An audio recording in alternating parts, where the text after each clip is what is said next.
On ABC7 at 6. What began as a routine traffic stop led to a man being shot dead by police. We talked to the department about the officer-involved shooting. Once I fulfill God's plans, then it's, game on. Football or church? Tomorrow is a big day for Cowboys fans, but is game time better spent praying for the boys? We ask. And in storm track weather, Carla. Warmer temps expected Sunday and Monday, then another little cool down on the way. We'll take a look at the numbers coming up in storm track weather.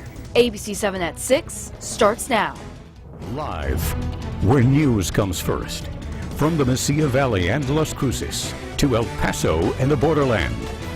This is ABC7 at 6 Weekend. Good evening and thank you for joining us. I'm Luke Gooden. And I'm Ashley Rodriguez. We begin tonight with a fatal shooting. Police shot and killed a man late last night. It happened shortly before 10 on the 4400 block of Tetons in northeast El Paso. Police say the man was shot after he drew a gun at an officer.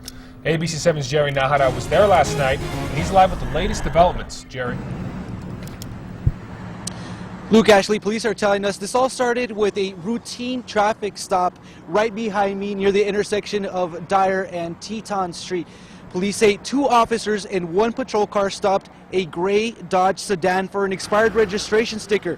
While 1 officer was interviewing the driver, police say the passenger in that car got out with a handgun. The 2nd officer then asked the passenger to drop the weapon. The passenger allegedly refused and started yelling at the officer. That is when the officer shot the passenger, and the passenger died at the scene. Officers at the scene did recover the handgun that the suspect had. Again, no other injuries other than to the suspect who displayed the handgun. Police have not said what the passenger yelled at the officer. The driver was arrested. We do not know on what charges. The identities of both men have not yet been released, but we're working with police, and as soon as we get any updates, we're going to go ahead and pass those along to you in our later newscast or on KVIA.com. Luke, Ashley, back to you. Okay, Jerry Nahara live with the latest. Jerry, thank you. Today, a massive manhunt and huge rallies in France in the aftermath of 2 deadly hostage standoffs. 3 days after the massacre at French newspaper Charlie Hebdo, the last prime suspect connected to the attack is on the run. ABC's Matt Gutman has the latest. This is the face of the world's most wanted woman, Hayat Boumediene, now believed to have slipped out of France before the attacks took place. Records show she flew from Madrid to Turkey on January 2nd, and she made it to Syria. Images of her head to toe in a niqab, armed with a crossbow, a far cry from the smiling woman in a bikini, hugging her partner, Amedi Koulibaly, the 32-year-old who seized this kosher grocery store Friday, allegedly killing 4 hostages before police brought him down. This was a hit, a professional hit. They had fire discipline. Their bullets hit the targets. Investigators believe Boumediene may have been a communications link between her boyfriend and the Kouachi brothers, accused in the Charlie Hebdo massacre that killed 12 people. Prosecutors here saying in 2014, Boumediene made more than 500 phone calls to the wife of Sharif Kouachi. On Friday, police finally caught up with the Kouachi brothers at a printing factory outside Paris. The owner says he had time to hide his employee, but not himself. He said Sharif and Saeed Kouachi were not aggressive and he made them coffee. The brothers came out guns blazing, dying in a hail of police bullets.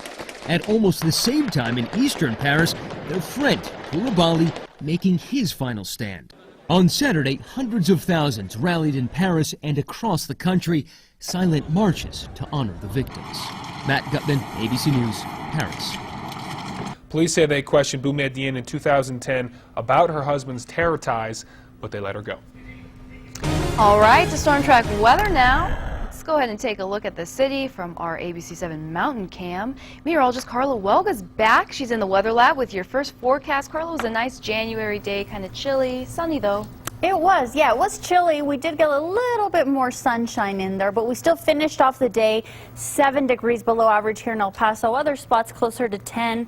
Notice Deming, Las Cruces made it up to 48 degrees. Alamogordo only to 46. Now currently we are in the mid-50s here in El Paso. Las Cruces, Deming both at 43, and Silver City already down to the 30s. Now as we move through the rest of the evening, will be a cold one with partly cloudy skies, and we'll be looking to bottom out as we head late tonight into tomorrow in the low to mid 30s. Now we are tracking some precipitation out to our west. We'll take a closer look at this coming up in your storm track weather forecast. So for tonight will be cold and calm. Warmer temps expected for tomorrow and for Monday, then another cool down. We'll talk about that system coming up in just a few minutes. All right, Carla, see you in just a bit. Well, it was a celebration of life today for 7-year-old Carlos Martinez after he lost his life in a tragic sledding accident. Now, ABC7's Iris Lopez spoke with the family and friends as they remembered a little boy who left a big impression on many lives. She joins us live with more.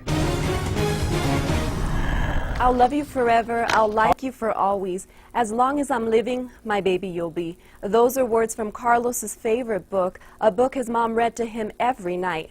Carlos was laid to rest today, but although his life ended, the memory of a little boy with a heart full of love will never die in the minds of his family and friends. This book, I would read it to him all. Carlos Martinez was a boy who had many interests, and reading was one of those interests. His mother, Lizette Chavez Castillo, shared with us a book that she had promised her son she would read to him every night. Today, his small red casket, decorated with football ribbons, was surrounded by family and friends of Carlos. He lost his life following a tragic weekend sledding accident in Cloudcroft. Carlos was remembered as a boy who would make others want to be a better person. And I was always amazed every time I would talk to him because, you know, he was so smart and he was so quick and witty, and, you know, I wanted to be like him because he was fast. Another interest of Carlos's was football. He played for the Outlaws youth football team, and his speed on the field helped him earn the nickname Mighty Mouse. You know, one of my coach's sons, you know, looked at him and said, "Hey, coach, you know, this kid, he's fast and he's small and he's strong." So ever since then, we just came with the nickname Mighty Mouse. Carlos's father told me stories of how his son would cling on his back and tell him how much he loved him. When a child tells you, "I love you," please respond back to him, because if from the bottom of his heart, these children are so innocent that that's exactly what they mean. Although today was a day to grieve a loss, Carlos's mom held her head up high, wearing her son's favorite red heels, and said that her loss is no reason for others to feel sorry for her. Instead, she wants parents to remember one important thing. As a mother, I can just ask for you guys to love your kids. That's all I could say, and love them. I know we're tired and we have busy days and we just don't have time or feel that we don't have time. But God will give you the strength. God's given me the strength. Now, Carlos's mother always wants to warn parents of the dangers for young children in snow. I want to take the time right now to thank the family for sharing their stories with me and for allowing me to share the story of their son. The Outlaws Youth Football has set up a GoFundMe account to help the family with funeral expenses. If you'd like to help, we've provided a link over at our website, KVIA.com. And parents, tonight, remember to hug your children a little tighter. Luke, Ashley. All right, Iris, a very tough day for those families. Thank you for that report. After the shooting at the El Paso VA clinic Tuesday, Fort Bliss visitors may find longer wait times. In an effort to increase security around the area, the Alabama gate is being limited to those with Department of Defense IDs and VA employees. Random vehicle searches will also be held at every Fort Bliss gate. Visitors are asked to keep this in mind, as extended wait times may interfere with personal plans. The Fred Wilson gate remains open to everyone. And Ashley, okay, there you go. Well, you know it's exciting because past 2 weeks, the Cowboys have been in the playoffs, and the playoffs are in full swing, and the Cowboys have their big showdown tomorrow, but some people here in the borderland are torn between watching the game or going to church. The story coming up next. And the weather, Carla. A warm up, then a cool down with slight chances for rain. The details coming up later in this newscast. You're watching ABC 7, where news comes first.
If you weren't aware, the big game is tomorrow. The Dallas Cowboys take on the Green Bay Packers in the NFL playoffs. Whichever team wins will be one step closer to the Super Bowl. The game falls on a Sunday, and that makes fans and churchgoers in a pickle. Church or the game? ABC 7's Joseph Tagon has more. The NFC Divisional Playoff will start at about 11 tomorrow when many church services kick off in town. That means that churchgoers will need to rearrange their schedules in order to watch the big game or vice versa. Now, a lot is on the line here, and diehard fans like myself are not going to miss it. Once I fulfill God's plans, then it's, game on. It's a tough choice, but it seems fans are finding a way to squeeze in both. Church today at 6 o'clock. I'll be going to church first thing in the morning. Church leaders say once playoffs come around, the shuffling is normal, but they're urging everyone to choose wisely. We have masses all day long. Pastor Charles Neiman of Abundant Living Faith Center even took to social media to share his message with the hashtag Don't Miss Church on Sunday. I know that we all want to see the game on Sunday, but I want you, please. With a big game like this, all diehard fans know you gotta sport your team's gear, your scarves, your jerseys, your lanyards, anything with your team's logo on it. It's sort of considered a good luck charm. Fans I spoke with say praying is just as important. Been in prayer, for the whole week. And he's not alone. Bishop Mark Seitz, born and raised in Wisconsin, is seen here sporting a Green Bay Packers beanie. So he's hoping for a Packers win. He reminds fans it's okay to pray for a victory, but keep in mind, ultimately, you know that there are going to be people on the other side praying too. But have no fear, Cowboys fans. Another leader in the Catholic Church, Father Alan Alaka of St. Patrick Cathedral, is rooting for the boys. Faith or no faith, it'll be a good game. But as some of you say your prayers for tomorrow's big matchup, Bishop Seitz wants you to add this. Pray that it's a well-played game and that no one is seriously injured. Jules Ortegon, ABC 7. It's a tough choice, but I'm going to have to watch the game tomorrow. And that game is scheduled to kick off at 11:30 a.m. Don't go anywhere. Storm Struck Weather is next after the break.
And welcome back to ABC6. A lovely shot there of I-10 and Airway and that artwork that is there on the side, and everything looking pretty clear tonight. Now, as we take a look at those temperatures out there, everything looking pretty cold, but let's go and take a look at Doppler radar, and you see we have one system making its way out of the area and another one making its way in.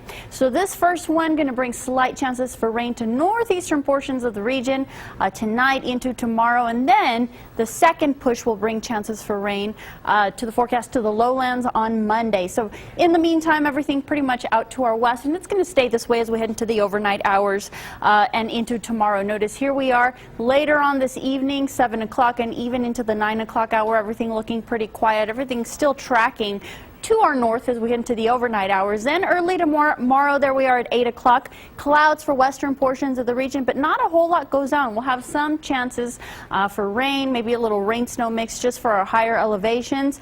There is 5 o'clock. Notice some of that coming close to TRC. And as we head into the evening hours, that continues to give a push to the east. But as we head into Monday, this is when we see quite a change. Notice a lot of this has spread to the east and a little bit farther to the south. This is at 7 a.m. Then as we head into the afternoon hours, this will drop far enough south to bring a slight chance for rain to the forecast to El Paso, Las Cruces, to the lowlands, and certainly the possibility for snow to the higher elevations, particularly the Sacramento Mountains. Now notice as we run our computer model future track, here we are into early Monday. Not a whole lot going on, but as we run the model throughout the day on your Monday, notice this finishes off at 11 p.m. So late in the day on Monday, we do bring about 0.03 of an inch possible here in El Paso, Las Cruces, and more, of course, for northern portions of the region and our higher elevations. And, of course, for the latest on the chances for rain, KVIA.com. We're also on Facebook, and we are ABC7 Storm Track on Twitter.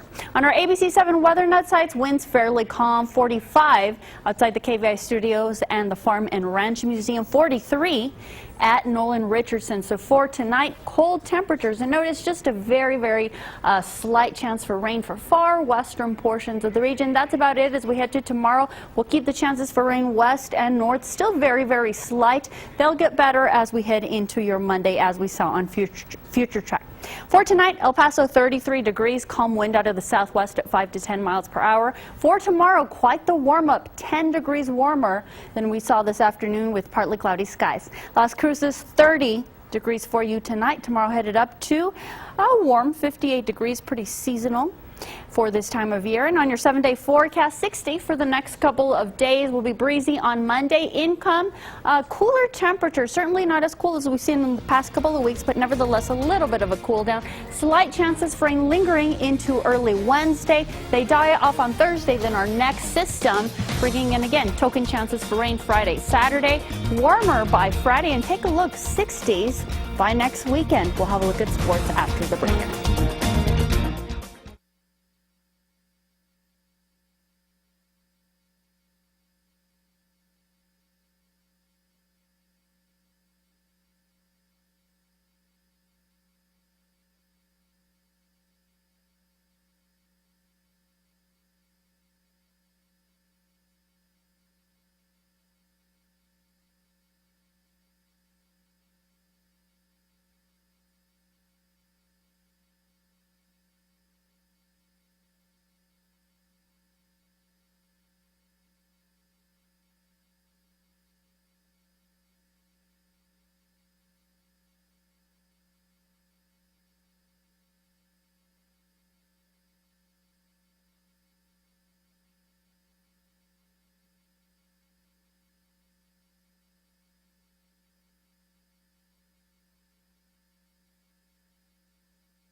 What's up, Borderland sports fans? Louis Del Rio in the house. Big NFL weekend. The divisional round starts today. We'll get to the games in a second. But first, UTEP back on the court tonight, taking on Southern Miss, trying to put Thursday's offensive debacle behind them. And standing by inside the Don, the other half of the ABC sports team, Danny Mata. Danny, big game for the Miners, but also emotional.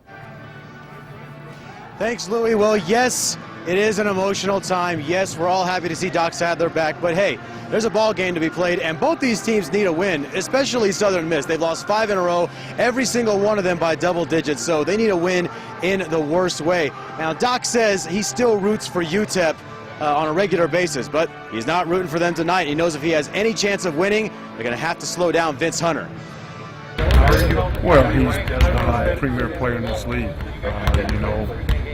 Not only is he a guy that is going to cause you problems on one end, he plays on both ends, and I think that's special, and that's one of the reasons he's going to be a great player.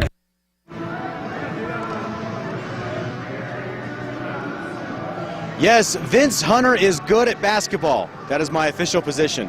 The other night, when they only scored 12 points in the second half, he still managed a double-double, 16 points and 11 rebounds. So like I said, the guy is a walking double-double. That's all he does. He eats double cheeseburgers. He chews double mint gum. His favorite movie is Double Jeopardy. The guy's an absolute monster, and they're going to need him tonight. They're also going to need to do a better job of defending the paint and controlling the glass, something they didn't do the other night against Louisiana Tech. So we'll see if they can pull it together and get back on the right track tonight. And Louis, I told you, it's going to be Seattle, and it's going to be New England. All right, that's it for us. Back to you in the studio. You really going to do that? All right, thanks, Danny. Should be a good game. I like the double mint gum, and when he gets married, I guess he's going to have twins too, right? All right, we'll check back with you at 6. Now, the women also in action on the road at Southern Miss, and the Miners got the 71-59 win. Kamisha Turner had a double-double herself, 20 points and 10 rebounds to lead the way, so congrats to them. Now, NFL action, divisional round began today, and it just went final in New England. Now, the telecast is still on, so we still can't show you highlights, but the Patriots come back with just minutes to go, and Tom Brady throws his 46th career postseason touchdown, passes Joe Montana for all-time lead, and the Patriots win 35-31 at home, and they're moving on to the AFC Championship. Now, right now, the NFC matchup is just underway. Panthers and defending Super Bowl champs Seahawks should be a fun defensive battle. We'll have highlights of this one also tonight at 10. And tomorrow, the game everyone is looking forward to, the Cowboys and the Packers. The Cowboys along with Chris Christie in that orange sweater at Lambeau. That one's at 11:05 in the morning. And then the late game, Colts and Broncos. And what do we have here? Andrew Luck against Peyton Manning, new school versus old school. And old school is still pretty good. That game should be a good one tomorrow night, their first postseason matchup between the two quarterbacks. Now, Oregon head coach Mark Helfrich confirmed yesterday Ducks wide receiver Darren Carrington will not play in Monday night's national championship game against Ohio State. Multiple outlets have reported that Carrington failed an NCAA-sanctioned drug test. Now, although Helfrich would not disclose any details, he did say the freshman is ineligible. The Ducks will certainly miss the freshman. He had 7 catches for 165 yards with 2 touchdowns in last week's win over Florida State, so they're going to miss him. And today, how about the FCS championship game? And it was in Frisco, North Dakota State and Illinois State, and Trey Robertson right here, 0-100 real quick. The Redbirds would take the late lead, but North Dakota State would come back like they do every season. Look at this one, Carson Wentz to R.J. Ersendowski for 33 yards right there. Nice name, better catch, and then Wentz right in there for the touchdown. And North Dakota State wins 29-27. Its 4th straight FCS championship.